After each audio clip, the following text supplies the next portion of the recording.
உலகத்தில் அல்லாஹ் 3 விடயங்களை பார்ப்பதற்கே நன்மையை வைத்திருக்கிறான். முதலாவது குர்ஆன். யாருக்காவது குர்ஆன் ஓத தெரியாதா? குர்ஆனை பிரட்டி பாருங்கள்.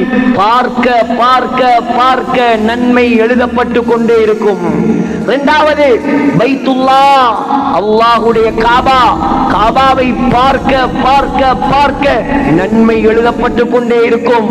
மூணாவது என்ன சகோதரர்களே? மதீனாவா, மஸ்ஜிதுல் அக்ஸாவா? சொன்னார்கள் ஸல்லல்லாஹு அலைஹி வஸல்லம், மாமின் வலதின் யன்துரு இலா வாலிதைஹி நظرة ரஹ்மத்தின் இல்லா கதபல்லாஹு லஹு பிகுல்லி நظرத்தின் ஹஜ்ஜத்தன் மப்ரூரா. தாயுடைய முகம், தகப்பனுடைய முகம். ஒரு மகன் தன்னை பெற்ற தாயே ஒரு முறை சிரித்த முகத்தோடு பார்த்தால், யோசிச்சு பாருங்க, சிரித்த முகத்தோடு இரக்கமாக உம்மாவை பார்த்து ஒரு தரம் சிரித்தால் சும்மா நன்மை இல்ல சகோதரர்களே. கதபல்லாஹு லஹு பிகுல்லி நظرத்தின் ஹஜ்ஜத்தன் மப்ரூரா.